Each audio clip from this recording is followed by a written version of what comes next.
नमस्कार दोस्तों, कैसे हैं आप लोग। मेरे ख्याल से बहुत अच्छे होंगे। पढ़ाई, परिवार और सेहत का ध्यान तो हमेशा की तरह से रख ही रहे होंगे। हम आप लोगों को जीएस से रिलेटेड क्वेश्चंस को और जो सब्जेक्ट्स हैं जो जीएस में, उनके टॉपिक्स को हम कवर कराने की पूरा प्रयास करते हैं। तो आज हम बात करने वाले हैं एक राष्ट्र एक राशन कार्ड स्कीम के बारे में। One nation one ration card जो है वो आपका, ये बात याद रखिएगा, यूपीएससी जीएस 1 2 3 4 यहाँ पे चारों से रिलेटेड क्वेश्चन आपके यहाँ पे देखने को मिलेंगे।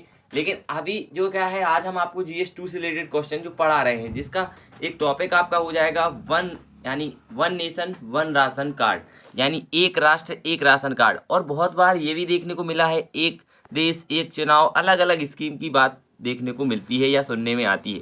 तो चलिए हम बात करेंगे वन एक राष्ट्र एक राशन कार्ड के बारे में। तो जीएस 2 से रिलेटेड ये क्वेश्चन आपके एग्जाम में बनने की संभावना है। विषय है सार्वजनिक वितरण प्रणाली के उद्देश्य, कार्य प्रणाली, सीमाएं, सुधार, बफर स्टॉक एवं खाद्य सुरक्षा के मुद्दे, प्रौद्योगिकी मिशन, पशुपालन का अर्थशास्त्र। इसका एक और जो मेन टॉपिक होगा, ई श्रम पोर्टल का एक राष्ट्र एक राशन कार्ड योजना के साथ एकीकरण किया गया है। पूछा भी जा सकता है कि अभी हाल ही में किसके साथ एकीकरण किया गया है, तो ई श्रम पोर्टल के साथ इसका एकीकरण किया गया है। तो संदर्भ है केंद्र सरकार श्रम एवं रोजगार मंत्रालय के ई श्रम पोर्टल को one nation one ration card व एक राष्ट्र एक राशन कार्ड योजना की तहत एकीकृत करने की प्रक्रिया में है। और ये बात आप याद रख सकते हैं, ई श्रम पोर्टल की बात यहाँ पर करी जा रही है। ई श्रम पोर्टल, आपको ये बात विशेष तौर पे ध्यान रखना है, नहीं तो आप ई श्रम पोर्टल को भूल जाएं, कोई और श्रम पोर्टल आप लगा के आएँ। तो आवश्यकता क्यों है, तो ई श्रम पोर्टल पर दर्ज स्थायी पते संबंधी वितरण और मौजूदा लोकेशन के विवरण की तुलना करने पर ई श्रम के तहत कार्य कर रहे प्रवासी श्रमिकों की पहचान करने में सहायता मिलेगी। क्योंकि एक राष्ट्र एक राशन कार्ड की यहाँ पर बात करी जा रही है, यानी पूरे भारत देश में आपके पास एक राशन कार्ड होगा तो आप कहीं भी जाकर उस राशन कार्ड से राशन ले सकेंगे। ई श्रम पोर्टल के बारे में अगर हम बात करें, तो ई श्रम पोर्टल को केंद्रीय श्रम एवं रोजगार मंत्रालय द्वारा अगस्त 2021 में लॉन्च किया गया था। किस मंत्रालय के अधीन आता है ई श्रम पोर्टल, तो केंद्रीय श्रम एवं रोजगार मंत्रालय के अधीन आता है। तो अभी वर्तमान में ये जो मिनिस्ट्री है किसके अंतर्गत आती है, कौन इसका मंत्री है, कमेंट करके आप लोग जरूर बताइएगा। यह असंगठित कामगारों को पंजीकृत करने हेतु एक राष्ट्रीय डेटाबेस है। सर्वोच्च न्यायालय द्वारा सरकार को असंगठित श्रमिकों के पंजीकरण की प्रक्रिया को पूरा करने के निर्देश दिए जाने के बाद इस पोर्टल की शुरुआत की गई। इसके तहत प्रत्येक पंजीकृत कामगार को एक पहचान पत्र जारी किया जाएगा, जिसका उपयोग पूरे देश में सरकार द्वारा घोषित किए जाने वाले किसी भी लाभ उठाने के लिए किया जा सकता है। पहला तो क्वेश्चन ये है, कब लॉन्च किया गया, 2021 में अगस्त में किया गया था। दूसरा बात, इसका मंत्रालय तो केंद्रीय श्रम रोजगार मंत्रालय आ सकता है।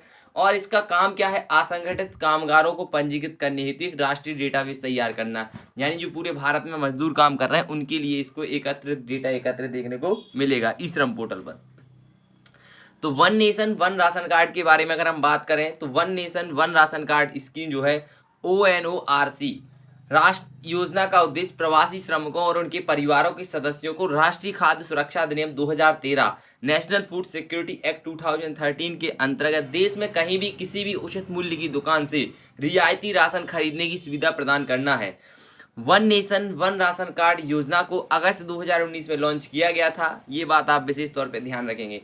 किस अधिनियम के तहत उनको राशन दिया जाता है या एक्ट के तहत, तो वो है राष्ट्रीय खाद्य सुरक्षा अधिनियम 2013 के तहत। कार्यान्वयन एजेंसी की अगर बात करें, तो राष्ट्रीय खाद्य सुरक्षा अधिनियम के अंतर्गत राशन कार्डों की राष्ट्रव्यापी स्वायत्ता विभाग, department for the nation wide portability of ration cards.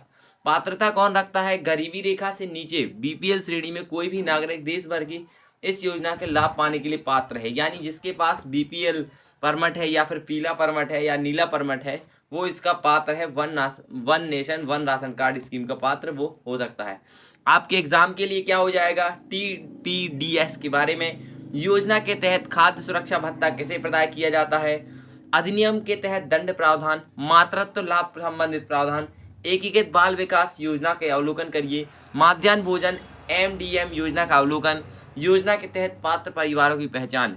Exam के लिए मेंस के लिए एक आंसर राइटिंग का क्वेश्चन होगा, राष्ट्रीय खाद्य सुरक्षा अधिनियम NFSA 2013 के महत्व पर चर्चा करें।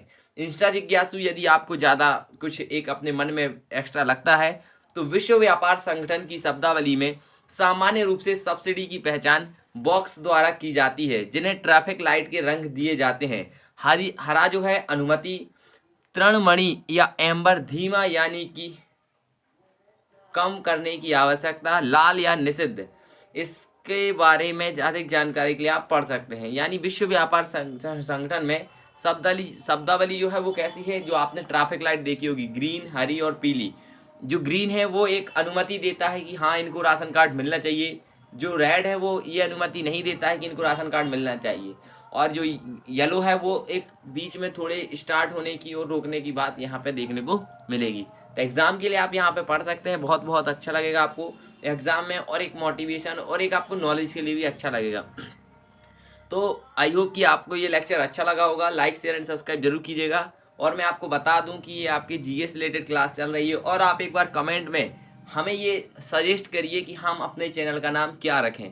और ये बात याद रखिएगा, जो भी बच्चे का चैनल का नाम जिसको भी हम सजेस्ट करेंगे या आप लोगों का जो मानेंगे, उस चैनल का नाम जो है वो इसका लिखा जाएगा कि इनके द्वारा ये सजेस्ट किया गया है, हमारे उसमें जाके देख लेंगे। तो पुलिस से डर या सुरक्षा है, ये वीडियो कल वो हो चुका है रिलीज़, तो आप जाके देखिएगा। मुकुल परिहार यूट्यूब चैनल आप सर्च करेंगे तो जाके ऑटोमेटिक मिल जाएगा। तो हम क्या क्या आपको और पढ़ाएंगे उसके बारे में डिटेल दे देते हैं। तो हमने आज आपको ई श्रम पोर्टल का एक राष्ट्र एक राशन कार्ड योजना के साथ एकीकरण के बारे में पढ़ाया। कल हम जीएसटी से रिलेटेड क्वेश्चन पढ़ाएंगे। संवर्धित फोर्टिफाइड चावल पर आदिवासियों पर दुष्प्रभाव क्या हो रहा है, विशेषज्ञों की जाँच। 5GI क्या है, सियोल 1 घोषणा क्या है, जैविक विविधता अधिनियम 2002 में परिवर्तन, प्रभावी ऊर्जा संक्रमण प्रोत्साहन रिपोर्ट। तो बहुत बहुत धन्यवाद। लाइक शेयर एंड सब्सक्राइब जरूर करके जाइएगा। मैं मुकुल परिहार 2 time UPSC CDS return qualifying. Comment में एक बार जरूर बताइएगा कि हमें अपने चैनल का नया नाम क्या रखना चाहिए। विशेष तौर पे यूपीएससी का नाम उसमें जरूर ऐड होना चाहिए।